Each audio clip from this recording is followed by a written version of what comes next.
Глава 60. В ответ раздался мрачный голос Фэн Синя, который стоял на коленях за спиной селяня, и его высочество действительно говорил о своем намерении ранее. Все взгляды обратились к Фэн Синю, и он продолжил: в последние дни все мысли его высочества были заняты предстоящим шествием и его постановкой. Вчера ему в голову пришла чудесная идея. Он выдумал спрыгнуть с башни на городской стене, приняв образ небожителя, сошедшего в мир людей. В остальном сценарий представления остался неизменен. Но перед самым началом его высочества был занят повторением всех необходимых ритуалов, не мог отвлечься ни на секунду, и потому послал Му Цина передать свою идею советнику и заодно спросить разрешения на ее претворение в жизнь. Фэн Синь поднял голову, в его глазах сверкнул неявный гнев. По возвращении Му Цин сообщил его высочеству, что известил советника обо всем. Поэтому его высочество посчитал, что советник дал свое согласие и сегодня исполнил все так, как задумал. Для принца стало открытием, что советник ничего не знал. Разве он мог предположить, что едва не испортил столь важное событие? Наставники переглянулись между собой. Советник спросил: кто-нибудь из вас знал об этом? Трое его помощников убедительно покачали головой и ответили нет. Советник вновь повернулся к юноше перед ними. Темные тучи на его лице сменились негодованием. Му Цин, ты все знал, но решил скрыть от нас. По тону и выражению лица советника стало совершенно ясно, он твердо считал, что случившееся — результат злого умысла Му Цина. Худой изящный юноша стоял на коленях, не говоря ни слова. Селянь бросил на него взгляд, ненадолго задумался, затем произнес: «Советник, мне думается, здесь произошло какое-то недоразумение». В ответ Му Цин медленно перевел к нему взгляд глубоких черных глаз. Селянь продолжил: если бы имело место намеренное сокрытие, после случившегося стоило только провести расследование, коварный план оказался бы разоблачен, и виновник не ушел бы от ответа. Му Цина нельзя назвать недальновидным дурнем, он бы не пошел на такой шаг. К тому же, какая может быть выгода исполнителю роли демона от того, что воин, радующий богов, не явился на бой? Я все же надеюсь, что советник вначале выслушает его объяснение, а затем примет решение. Принц повернул голову. Му Цин, расскажи нам, что произошло. Му Цин опустил веки и тихо заговорил: задание, которое принц поручил мне вчера, я выполнил. Советник нахмурился. Нам лучше знать, выполнил ты его или нет. Когда ты его выполнил? Вчера, через час после вечерних занятий, когда 4 наставников отдыхали во дворце 4, ученик прокричал доклад в окно. Советник развернулся к 3 коллегам и с сомнением спросил: вчера, после вечерних занятий. Чем мы занимались в тот час? Едва договорив, он обо всем вспомнил сам, и лицо советника неподконтрольно позеленело и оттенилось неловкостью. 3 его помощников тоже многозначительно кашлянули и туманно ответили: ничем, что стоило бы внимания. Не иначе как отдыхали, просто отдыхали. Глядя на уходящих от подробного ответа советников, остальные поняли, в чем дело. Каждый житель монастыря Хуанси проводил дни в самосовершенствовании и являлся образцом безупречного поведения. Никаких игр и веселья практически не допускалось, существовали лишь немногочисленные развлечения, которыми можно было себя занять. Среди таковых наибольшей популярностью пользовалась игра в деревянные таблички. Проще говоря, игра в карты. Кроме того, играть приходилось тайно, чтобы никто не видел. Наставники долгие годы изнемогали от скуки в монастыре Хуанси, и потому серьезно пристрастились к играм в карты.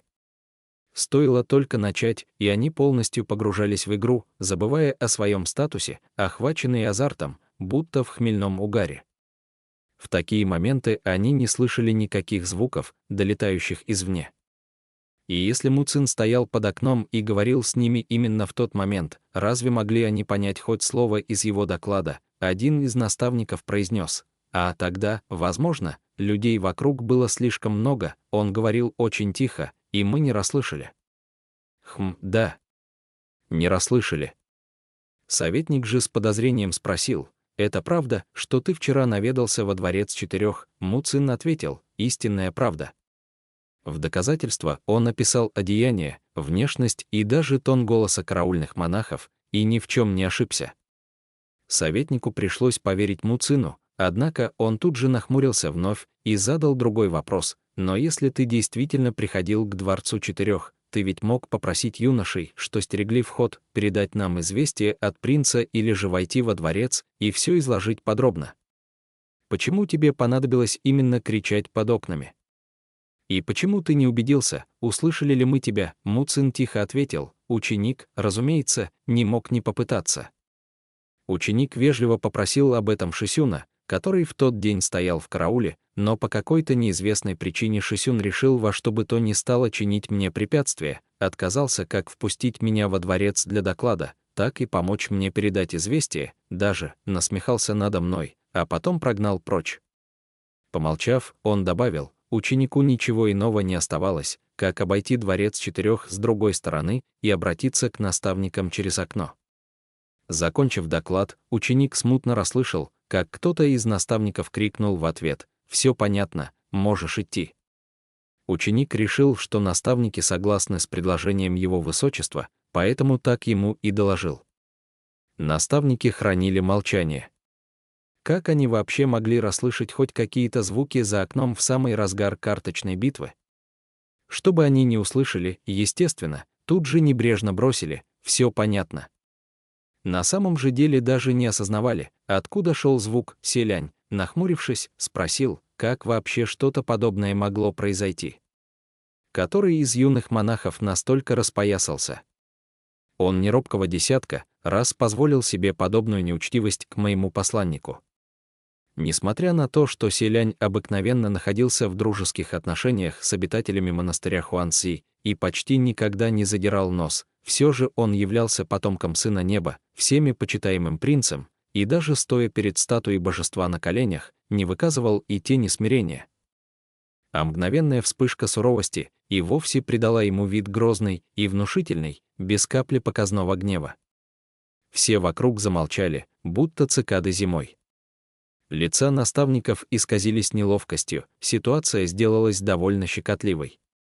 Селянь задал вопрос: «Почему вчера по возвращении ты не рассказал мне о случившемся?» Муцин, не вставая с колен, повернулся к принцу, коснулся пола лбом и ровным тоном ответил: «Ваше Высочество, наследный принц, покорнейше прошу вас не наказывать того Шисюна. Я не стал упоминать об этом вчера, поскольку не желал порождать лишние ссоры. Ведь не произошло ничего ужасного. Ваше вмешательство же, напротив, привело бы к нарушению дружеской атмосферы между учениками». Селянь явно не согласился с ним и тут же выразил возмущение: что это за дружеская атмосфера такая, и если кто-то оскорбляет и срывает злость на своих собратьях. После его слов лица советников исказились еще явственнее. Ведь случившееся в конечном счете уходило корнями в иную причину, а именно, наставникам не нравился Муцин. И неприязнь эта, разумеется, передавалась юным монахам, что несли службу при наставниках.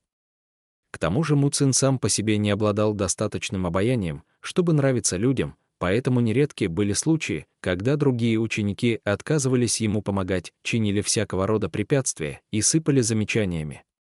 Разумеется, возлюбленный ученик не имел намерения своей фразой осмеять наставников, но все же она стала ощутимым уколом. Муцин непрестанно пытался оправдаться, и Фэн Синь, не в силах больше это слышать, вдруг вмешался: «Изначально в случившемся действительно не было ничего ужасного, но ты все окончательно запутал. Скажи ты тому младшему монаху, что сам его высочество, наследный принц, поручил тебе передать послание наставникам, разве посмел бы он не доложить о твоем прибытии? И еще сегодня, когда перед самой отправкой советник спросил тебя, куда ушел его высочество, почему ты умышленно дал туманный ответ? Не мог сказать прямо, что его высочество на городской башне ожидает появления процессии внизу?» Муцин ответил ясным и спокойным тоном: «Я думал, что советник обо всем осведомлен, для меня стал неожиданным внезапный вопрос, поэтому я замешкался.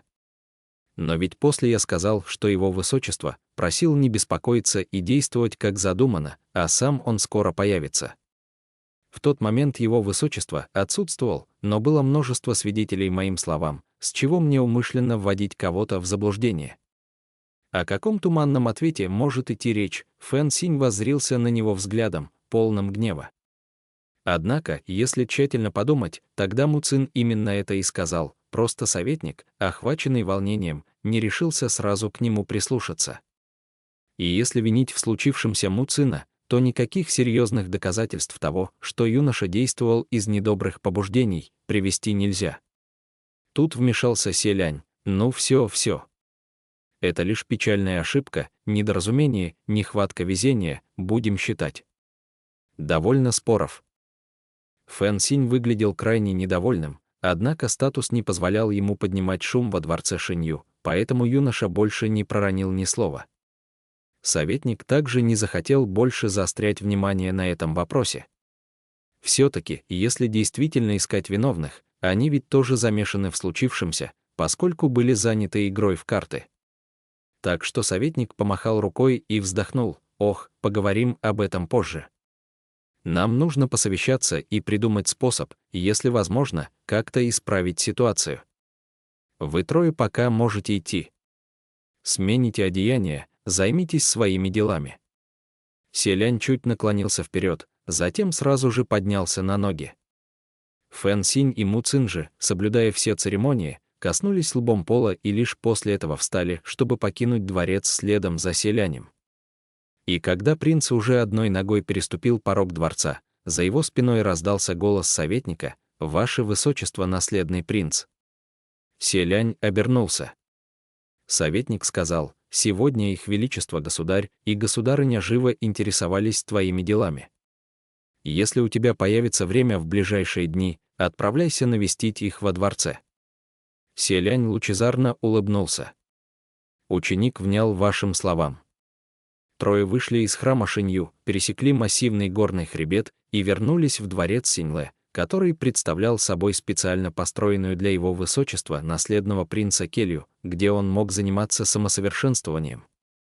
Здесь Селянь наконец смог снять парадные одеяния, которые надевал для церемонии. Ранее было сказано, что требования к одеянию и головному убору воина, радующего богов на празднике фонарей, предъявлялись крайне строгие, практически каждая деталь его костюма несла особое значение, не допускалось ни единой небрежности.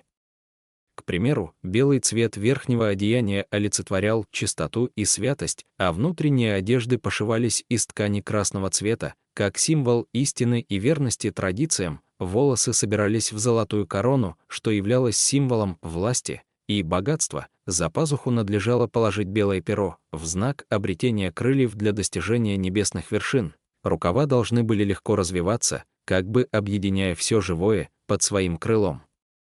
И так далее, и тому подобное. Можно представить, насколько несравнимо сложно было и надевать, и снимать этот костюм, включая все его элементы. Впрочем, Селянь являлся драгоценным наследником престола, поэтому ему не требовалось самому шевелить и пальцем. Оставалось лишь стоять посреди комнаты, полной освежающего аромата благовоний, разведя руки в стороны и перекидываясь фразами с Фэн Синем, ждать, пока Му Цин, который являлся его личным слугой, поможет снять все слои одеяний воина, радующего богов. Верхние белые одеяния были сработаны из ткани высшего качества с узорами тончайшей работы, по краям темнела искусная вышивка мягкого золотистого цвета, великолепная, но не вычурная. Одежды воина, радующего богов, составляли резкий контраст в сравнении с черными одеяниями демона. Му Цин, который до сих пор не снял черные как смоль доспехи, держа в руках только что снятые из Селяня парадные одеяния, сначала чуть отдернул пальцы, а потом едва заметно потер ткань, будто от чего-то очищая. Селянь тем временем снял золотую корону с головы, распустил волосы, уселся на край сандаловой кровати, потряс ногами, сбрасывая белые сапоги, и замер в ожидании, пока ему на плечи накинут новые одежды. Просидев так какое-то время, он понял, что Му Цин не двигается с места. Принц наклонил голову набок и спросил: «Что-то не так?» Му Цин немедля пришел в себя. «Ваше высочество, кажется, одеяния воина, радующего богов, немного испачкались». «А, покажи-ка».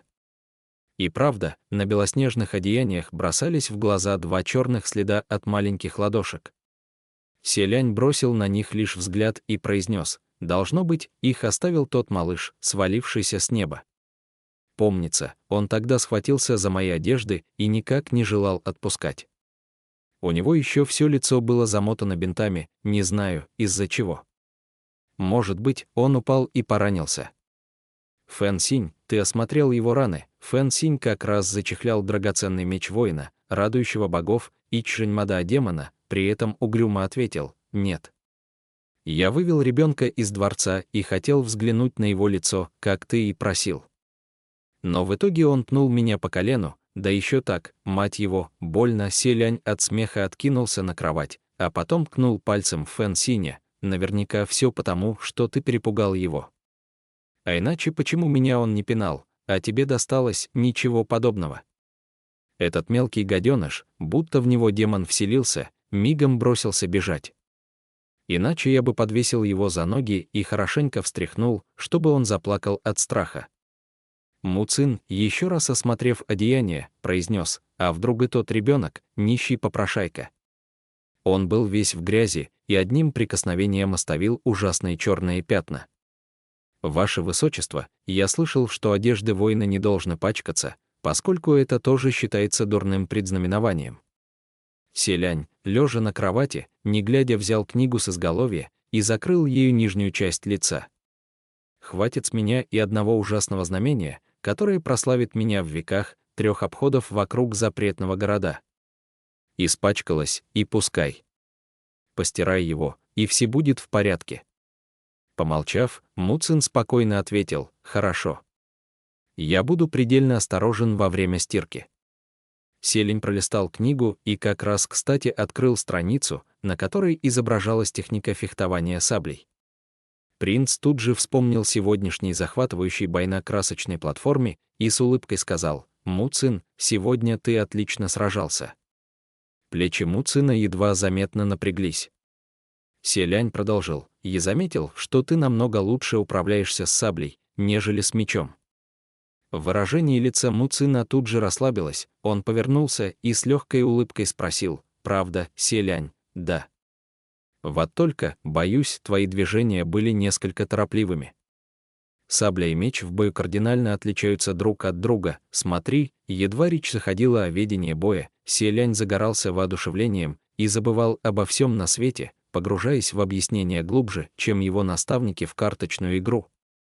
Позабыв надеть сапоги, он спрыгнул с кровати и на месте начал наглядную демонстрацию своих слов, размахивая рукой как саблей. Сначала Му Цин наблюдал с несколько озадаченным выражением. Но когда Селянь показал ему первый прием, стал внимательно всматриваться в движение принца. Фэн Синь же, размахивая зачехленной Чжэньмада, загнал Селяня обратно на кровать и прикрикнул: «Хочешь сразиться, сначала обуйся, потом сражайся. Ты же, его высочество, наследник престола. Посмотри, на кого ты похож». Растрепанный и босой, представление Селяня завершилось на самом пике энтузиазма. Фэн Синь прогнал его на кровать, будто утку на насест, поэтому принц сердито бросил: «Да понял я». Принц собрал руками волосы, чтобы убрать в пучок, а затем продолжить занятие с Му Цином. Как вдруг нахмурился и произнес: «Странно». Фэн Синь спросил: «Что такое?»